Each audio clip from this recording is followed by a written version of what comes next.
Está de volta aqui o Paulo Lira Filho na hashtag G4 Band Esportes, fala concordo com o telespectador citado. O programa está simplesmente hilariante e delicioso de assistir. Parabéns a todos. Muito obrigado. Obrigada. Meu caro. Agora vamos falar agora sobre o Clássico Rei. Nessa noite tem nada menos do que Fortaleza e Ceará no Castelão. Joguinho pequeno. Pequeno entre aspas, quero dizer, tá? É uma ironia. Por isso vamos falar com o Caio Costa, da Jangadeiro Band News FM, lá de Fortaleza. Meu caro Caio. Rapaz. Aí sim. Expectativa, pelo jeito, gigantesca para esse jogo, o primeiro da Copa do Brasil. Os dois times estão ali lutando pelo Brasileiro. Um está na Sul-Americana, o outro está na Libertadores.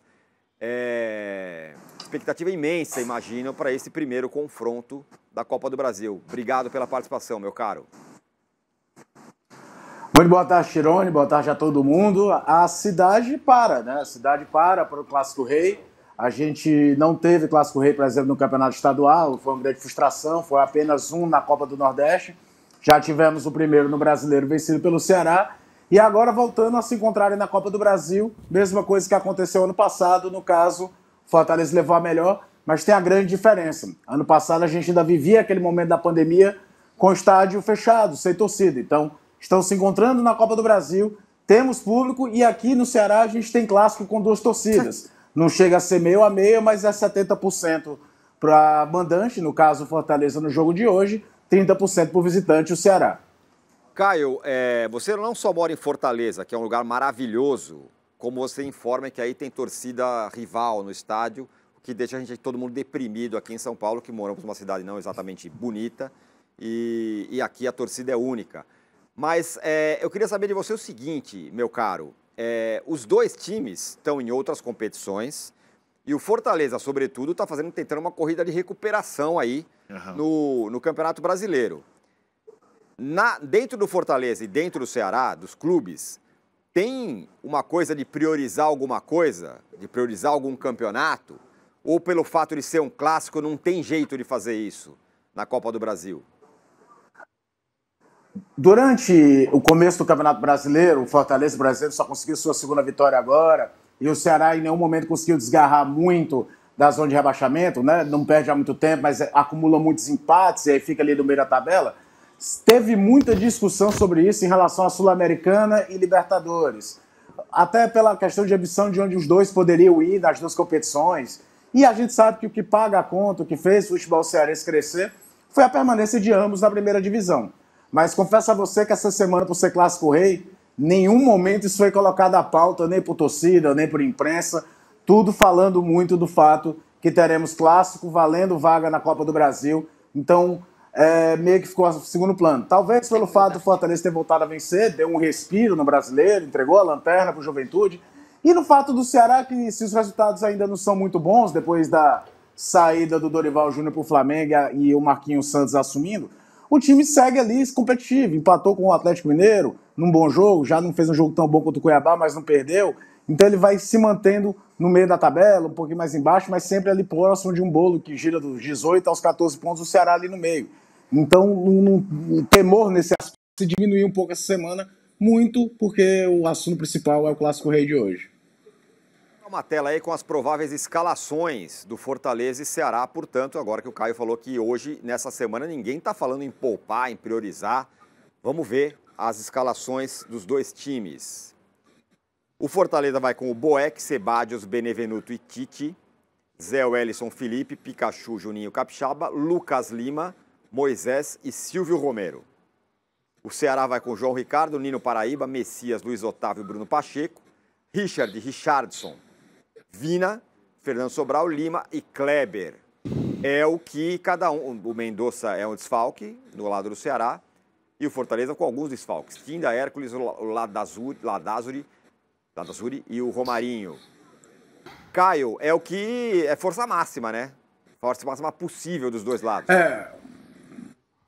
No caso do Fortaleza, o Lucas Crispim, que vocês até souberam, chegou a ser afastado durante a semana, depois de um protesto que até subiu do tom da torcida durante a semana passada, depois da derrota do Fortaleza para o Avaí. Ele foi reintegrado, mas está fora desse jogo, não foi relacionado para a partida. Seria uma opção ou para a ala esquerda, provavelmente brigando com vaga com o Capixaba. Fortaleza sente muito também a perda do Hércules, um volante que jogava no Atlético Cearense, que é um time daqui, que hoje joga a Série C do Brasileiro. Foi ganhando seu espaço, marcou até o gol da vitória contra o Flamengo. O jogador de aproximação está fora, o Zé Wellison é que vem para essa vaga. E fica ali uma dúvida se joga Romero ou Robson, mas é mais ou menos isso. No caso do Ceará, a dúvida maior é que se ele mantém essa ideia aí com Vina, Sobral e Lima, o Lima voltando à equipe, é uma opção, mas também existe a chance de o Vina jogar mais à frente, algo que o Dorival Júnior fazia, o Marquinhos ainda não fez, e trazer o Eric para o jogo, mas dentro do que eles possuem à sua disposição, sem lesão, é a força máxima dos dois times, não tem ninguém economizando, pensando em outra competição não, vale muito pela Copa do Brasil. Arnaldo. Caio, meu caro, eu estava analisando, né, que a sequência, sobretudo do Fortaleza no Brasileiro, depois de ter conseguido essa vitória, ele vai fazer 2 jogos fora na sequência, né, um deles contra o Galo e outro contra o Coritiba, viagem longa, e vai voltar para jogar em casa só contra o Palmeiras, atual líder. Então, assim, a sequência do Fortaleza é muito desafiadora mesmo, lembrando que na Libertadores é o Estudiantes, que é um time forte também. Você já falou em relação à priorização. A gente sabe que o Ceará tem a Sul-Americana e tem a viagem para La Paz, que é além da distância, tem a altitude e tudo mais. E os jogos do Brasileiro também são todos complicados, difíceis. Como você bem explicou em relação à Copa do Brasil, que não dá para nenhum dos dois abrir mão, digamos assim, qual dos dois times, na tua visão, tem um elenco mais farto para sobreviver a essa frente tripla nos próximos 20 dias aí? Ceará ou Fortaleza? Eu acho que o elenco do Fortaleza é um pouco mais completo. O Ceará, por exemplo, tem dificuldade na questão de um ataque, tem uma boa posição de volantes, mas no geral, Arnaldo, na boa, eles se equivalem. Eu acho que o que vai ditar muito o que pode acontecer em termos de brasileiro, como você falou, o Fortaleza vai jogar contra o Atlético Mineiro, parada duríssima em BH, e o Ceará faz um confronto literalmente direto contra o Atlético Goianiense aqui, então não dá muito para poupar no final de semana, pensando em qualquer competição, independentemente da posição no Campeonato Brasileiro. O que pode ditar qualquer coisa é o que aconteça no primeiro jogo das duas competições sul-americanas. O Ceará, por exemplo, vai para um jogo lá em La Paz complicadíssimo, mas deve ir com aquela ideia de jogo em altitude. Fez isso ano passado, por exemplo, contra o Bolívia, mas era jogo da fase de grupos. Mas levou os jogadores mais aptos a jogo na altitude, de maior pulmão, não necessariamente aquela equipe titular, estrutura de jogo normal. Por exemplo, o Vina não foi para La Paz ano passado, não sei como é que vai ser a configuração desse ano, pelo menos de time titular. Viajar deve ir todo mundo. E no caso do Fortaleza, ele recebe o Estudiantes, então praticamente ele vai decidir a vida dele na Libertadores, no meio de semana que vem contra o Estudiantes aqui.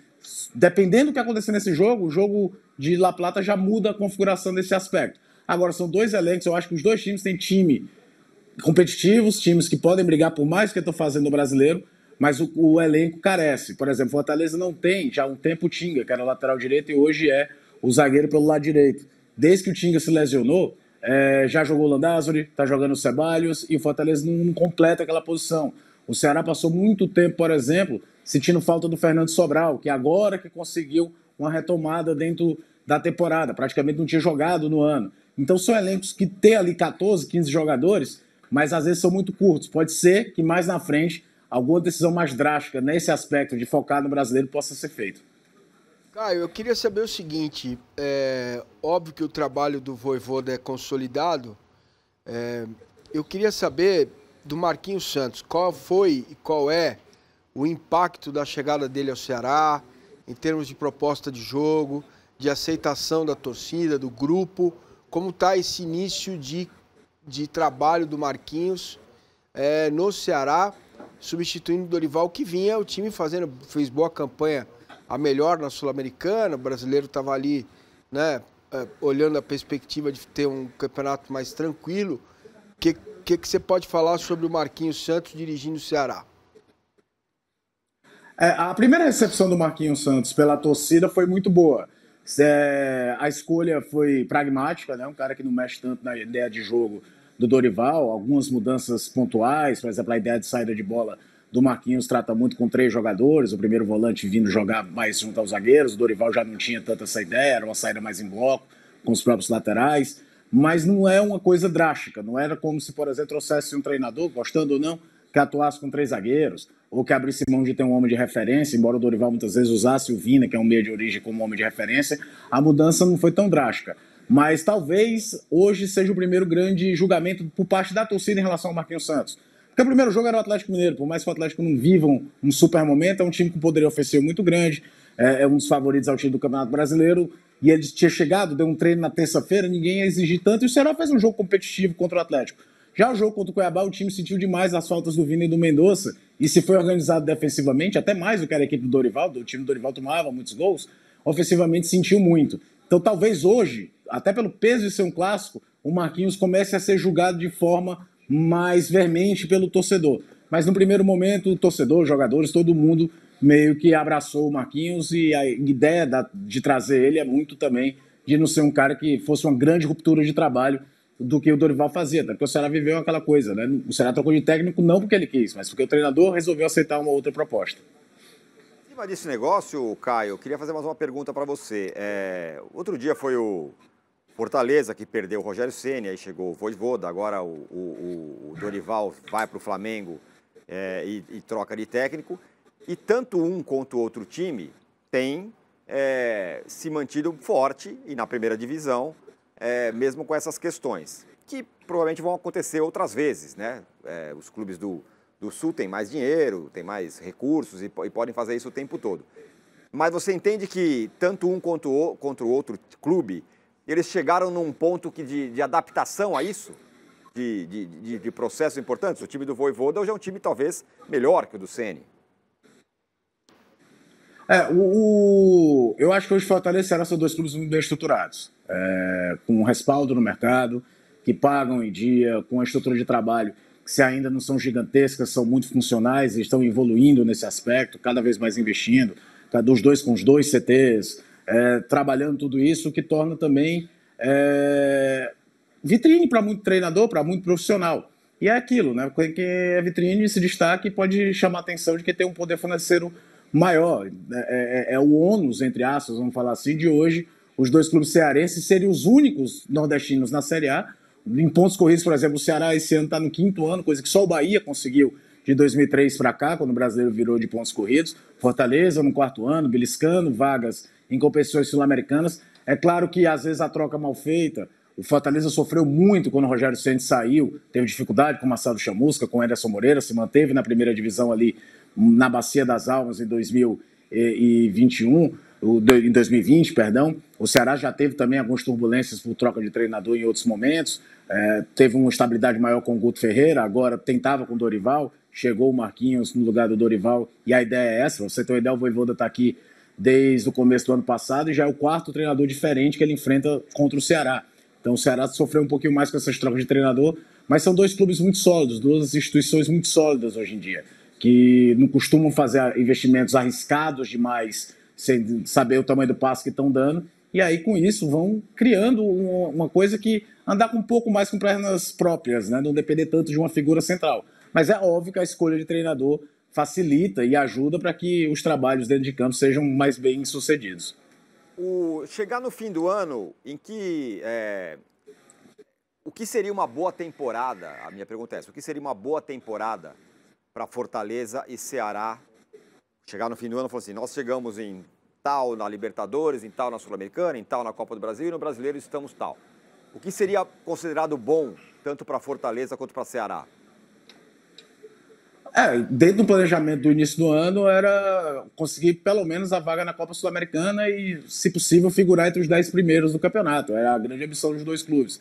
O que vem depois aí, a vaga de Libertadores, por exemplo, muitas vezes depende das outras competições. Ano passado a gente podia ter tido 9 clubes brasileiros contando a fase prévia da Libertadores, mas é mais ou menos assim. O primeiro objetivo é se manter na Série A, é uma grande obviedade que eu estou falando, mas a ideia de boa campanha é, sei lá, de ficar de 12º para cima, aquela faixa de Sul-Americana original, independente do que aconteça em Libertadores, Sul-Americana e Copa do Brasil desse ano, é o que a gente pode chamar de boa campanha no brasileiro, não sofrer muitos sustos e poder olhar para frente. E acho que os dois têm condição de fazer isso. O Fortaleza agora tem que correr muito atrás de pontos preciosos que ele perdeu. O Ceará está mais ou menos ali naquela faixa, muito perto, olhando para 7º, para 8º, mesmo estando mais baixo dentro da classificação numérica, mas em pontuação muito perto. E os dois têm condição de fazer isso. Em relação às Copas, é aquilo, é o que mais longe que puder ir. O Ceará chegou às quartas de final da Copa do Brasil em 2020, o Fortaleza foi semifinalista ano passado, De novo, teremos no mínimo um cearense entre os 8 primeiros da Copa do Brasil, né? Um dos dois vai passar e vai figurar nisso daí. Mas a grande prioridade e a meta, assim, é conseguir de novo vagas nas competições da Conmebol para o ano que vem. Caio, muito obrigado pelas informações. Espero que seja um grande jogo. Tá frio aí, Caio? Não, né? Não, tá bom. Teve um tempo de chuva, para o cearense não é tão comum, mas hoje está num clima legal e ainda bem que não choveu, porque o gramado do Castelão agradece não ter água hoje. É verdade, tem razão. Obrigado, viu, pelas informações, Caio. Que seja um grande jogo hoje. Muito obrigado e eu agradeço o convite. Precisando, a gente está à disposição. Obrigado.